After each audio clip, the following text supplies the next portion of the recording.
निर्भीड, निपक्ष व रोखठोक माध्यम आपला सह्याद्री न्यूज, आवाज जनहिताचा।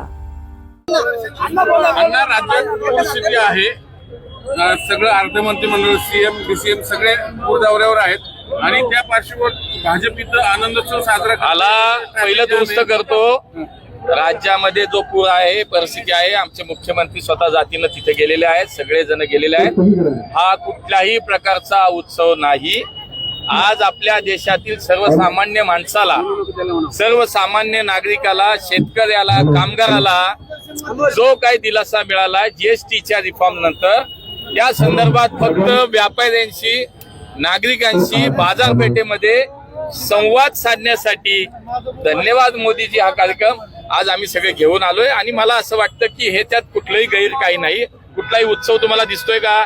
इथं काय गुलाल आहे, इथं काय ढोलताशा आहे? उत्सव नाही, हे एक अभियान आहे। त्यामुळे मला वाटतं पहिले ही दुरुस्ती करू। दुसरं बघा, देशाच्या प्रधानमंत्र्यांनी 2014 नंतर एक क्रांतिकारी निर्णय घ्यायला जी सुरुवात केली या देशाची अर्थव्यवस्था सक्षम करण्यासाठी, म्हणून त्यात पहिला निर्णय जो झाला 2014 पूर्वी आपल्याला माहिती आहे देशामध्ये असंख्य वेगवेगळ्या प्रकारचे टॅक्सेस होते। सर्वसामान्य माणसाला ते खूप अवघड होतं आणि लोक इतकी वैतागलेली होती या सगळ्याला। माननीय मोदीजींनी निर्णय घेतला आणि ताबडतोब 2014 साली वन नेशन वन टॅक्स हा निर्णय झाला। त्यानंतर आजही आपण पाहिलं यंदाच्या अर्थसंकल्पामध्ये 12 लाखापर्यंतचं उत्पन्न हे करमुक्त केलं गेलं। जीएसटीच्या माध्यमातून आज आपण जर पाहिलं तर जी सुधारणा आणण्यात गेली त्याच्यामध्ये प्रचंड मोठ्या प्रमाणावरचे बदल केले। या देशात आज आमचे सणाचे, उत्सवाचे दिवस सुरू होत आहेत आणि त्या पार्श्वभूमीवरती एक भेट केंद्र सरकारची माननीय मोदीजींनी निर्णय जो घेतला त्या माध्यमातून लोकांना मिळते।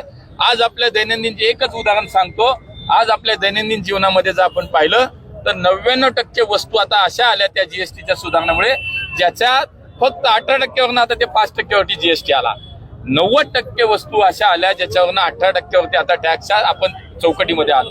आणि म्हणून मला असं वाटतं की देशातील जनता, व्यापारी, छोटे छोटे व्यापारी, एमएससीबी या सगळ्यांना एक मोठा दिलासा मिळाला। आपण हे पाहिलं असं लक्ष्मी रोडच्या कमीत कमी 5-6 संघटना व्यापाऱ्यांच्या आता इथं आल्या आणि यांनी धन्यवाद मोदीजींना धन्यवाद देण्याचा एक अभिनंदनचा ठराव जो केला तो आमच्याकडे सुपूर्द केला। त्यामुळे ही जनभावना आहे, हे जनभावनेचा आदर करत आज त्यांच्याशी संवाद साधायचा आहे। त्याच्यामध्ये त्यांचे काय अनुभव आहे, त्यांचं काय म्हणणं आहे की आपल्याला माहिती आहे की 22 तारखेपासून या जीएसटी सुधारण्याचा प्रत्यक्षात त्याच्यामध्ये अंमलबजावणी सुरू झाली आणि हाच त्याच्या मागचा आज उद्देश आहे की आम्ही सगळे व्यापाऱ्यांना भेटणार आहोत। आम्ही पाहिलं का इथं कुठे काय बाकी, आम्ही व्यापाऱ्यांना भेटतोय। संवाद आहे, संवादाचा कार्यक्रम आहे आणि हा देशभर चालू आहे।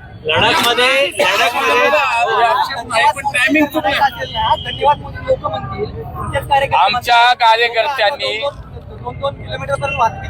आमचे लोकांना लोक म्हणतायत की हे धन्यवाद मोदीजी म्हणतायत, आम्हाला मला संधी द्या। नाही, तुम्हाला मी आता एकदाच सांगितलं स्पष्ट की हा कार्यक्रम आहे। आता लोक दुकानात जाणार, लोक नागरिकांना भेटणार, आमचेच कार्यकर्ते नियोजन करतात, चिंता नका करू। लडाखमध्ये भाजपचं कार्यालय जाळलेलं आहे, विद्यार्थी संघटनांनी मिळून, म्हणजे पूर्ण राज्याचं जे कार्यालय होतं ते पूर्णपणे पेटवलेलं आहे। कुठेतरी हिंसक वातावरण आहे ते सुद्धा लडाखमध्ये निर्माण झालेलं आहे। नाही, आता जस्ट काही चॅनलला तीच माहिती मिळाली, बातमी पाहिली आहे। मला असं वाटतं की हे काही विचारांची लढाई ही विचारांनी केली पाहिजे, त्याला हिंसा हा काही मार्ग होऊ शकत नाही।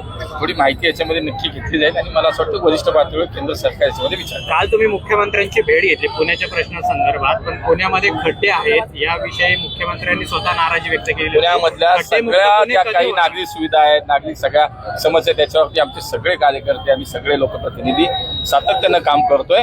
त्यामुळे चिंता करू नका, आम्ही त्याच्यावरती काम करतोय। माननीय मुख्यमंत्र्यांचं पुण्यावरती विशेष लक्ष आहे।